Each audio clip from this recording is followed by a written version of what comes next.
Not many can boast of a 37-year film career, and with me, well-known film director Mr. Mani Ratnam to talk to us about his new film, what many would call as an epic romance, Kaatru Veliyidai. So thank you so much for your time, and to begin with, if you can tell us a little bit about the film. We know it's a romance with the Air Force background. Yeah, it is it's a film that's set in the late 90s, and it has one character who is a fighter pilot, the male character who is a fighter pilot, and it's really about two people, their ups and downs, and their we trace the relationship over a period of time, and the changes that come into each of them, what one brings to another, and where it settles down. So it looks at life and understanding what you are and what the other person is. And any inspiration for this idea? I think most of the relationship films comes out of real life, comes out of people you've known, relationship you've seen, and you've always wondered, about it, and some of them can get made into scripts and films. And for the Air Force angle? Yeah, Air Force gives you a backdrop. It gives me a dramatic setting to narrate the story. It gives significance in terms of the upheavals gets materialized in practical terms. So it just gives you a better platform, a better setting to narrate your film. Many would see the hero Karthi as a rustic hero, especially after his performance in Paruthi Veeran. But you have transformed him. That's right. Was it difficult to persuade him to remove his moustache, turn clean shaven? No, really not. It wasn't difficult in that sense, but it's what I think brings freshness to the character, in the sense, he cast a bit against the grain. He's used to doing a particular kind. If we can reinvent that and make him into something else that he's not been, there is some amount of freshness that he brings to the film. And there's a character that you have written which is also gives him challenges. So it kind of, we together, with the actor, director, tries to capture a character. And Aditi? She had to work really hard, because it was the language. She was speaking Tamil and she had to learn all the lines, and she really worked hard.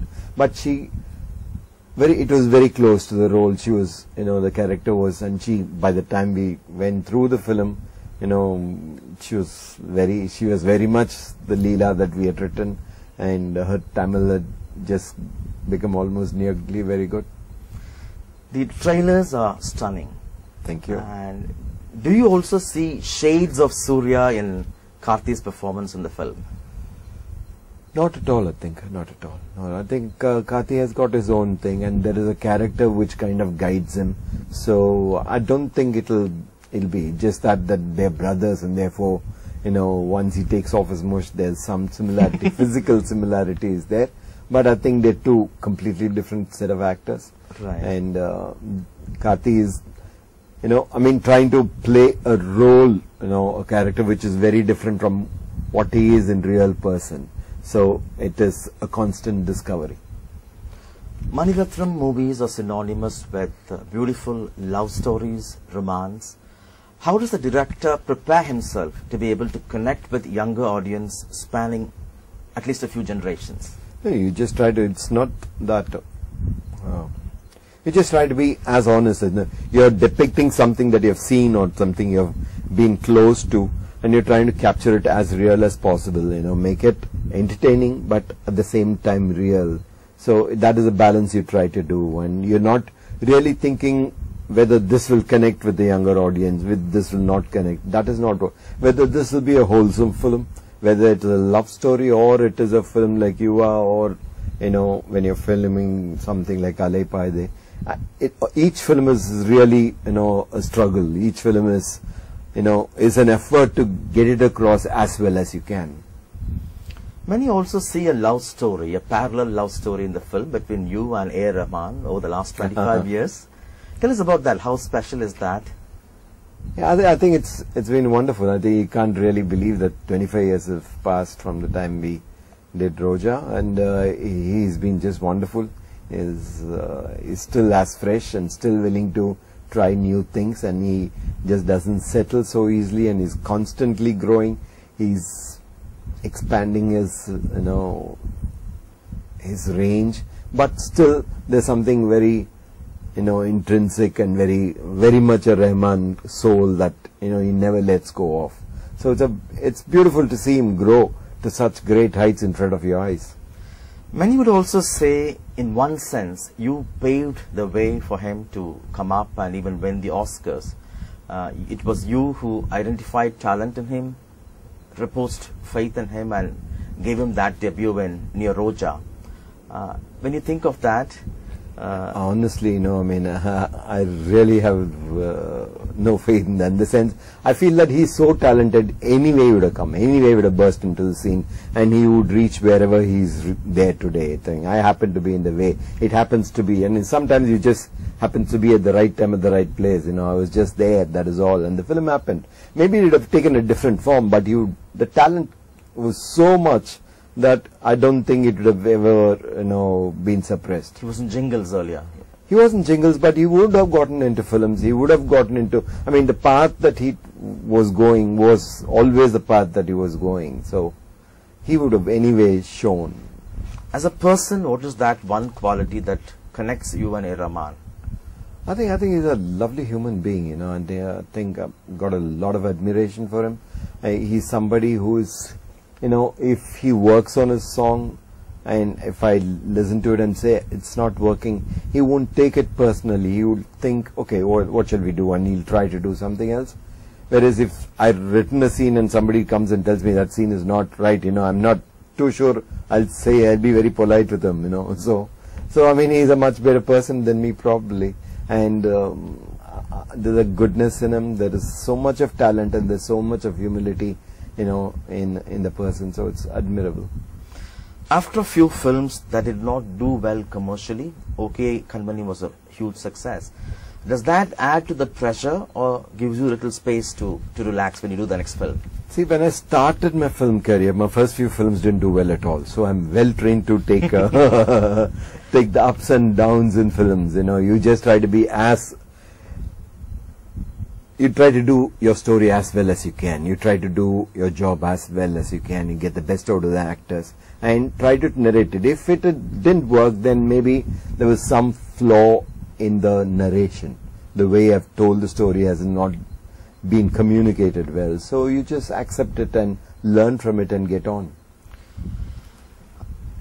Younger generation, for example, now consume news online. They use mobile phones. Like that, you think in the next 10 years, there could be a different way altogether they watch movies? Yeah. I don't know whether I'm willing to give as much time as you are giving. 10 years, I don't know. It could happen much earlier than that. I think we are on the verge of change. Digital is changing everything. I think, the higher the resolution that comes, I think it's very likely, even now in front of our eyes, there are streaming formats that are going on. Right. Films need not necessarily be only for the theatre, for screens, need not be only 2 hours. It could be several hours. So we are looking at a changing scenario, and world over it is happening. I don't know if we will lag too far behind. We will catch up very fast. Any particular ways you think it could be in the next 5-10 years? I think it will. I think all streaming will happen. I think we'll be able to, expand. It is only growth. It doesn't change the fact that there will be people who will tell stories and there will be people who will listen to stories. That will not change. It is the way it is made and the way it is received that is going to change. So if not theatres, how do you think? I think it's in everybody's hands. It will be theatres. I don't think theatres will ever disappear. I hope not. That's just the best thing that you can have. This dark space with several people watching one experience which is 10 times larger than anything that you ever seen. But time is different, space is different. So people have started watching in different formats on their laptops, on their phones, on their iPads. So we have to recognize it, and we'll have to build that also into our outputs. Like T20 cricket, do you think the length of the films, Indian films, could get shorter?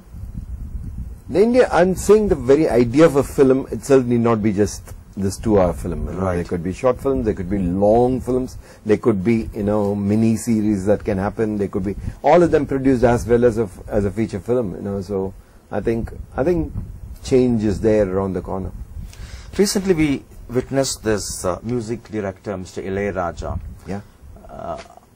in a sense, issuing a legal notice to Mr. Balasubramaniam, asking for permission to be obtained before performing his compositions or pay for those performances.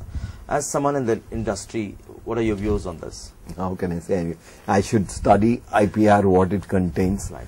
I know it's a legal opinion, it's a legal thing. So I'm sure both of them are great friends. So it is just a question of few legalities that has to be sorted out. I've seen them together and they're fantastic. I think as a combination they're really great combination. So I think it's just a question of getting things right on paper and on practice, that's all.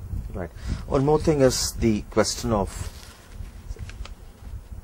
the milestones in some places in Tamil Nadu being written in Hindi, some throaters from certain quarters here. How do you see this? I didn't know, this is news to me. I've not seen, probably we just caught up in this, not seeing that they've been changing and things like that. Let me catch up with it and then let's see what I think about. I asked you this question last time also, again I'm asking you. Are you ever planning to do a film with Rajni and Kamal together? No. No, thank you. It will be too much. Carrying one of them is a big burden, carrying two of them is impossible. And what's in the pipeline now? The next script? Yes. That's what's in Anything the pipeline. on that? It's on the writing. Yeah. I mean, you're always thinking of a few ideas and working on it. Writing comes first, so you already start working on a few of them and see where it takes you. The names? Is Not yet, no. It's only when the script falls into place correctly do you crystallize everything else. Thank you so much, sir, for your time. Always joy talking to you. Pleasure. All the best for the film. Thank you.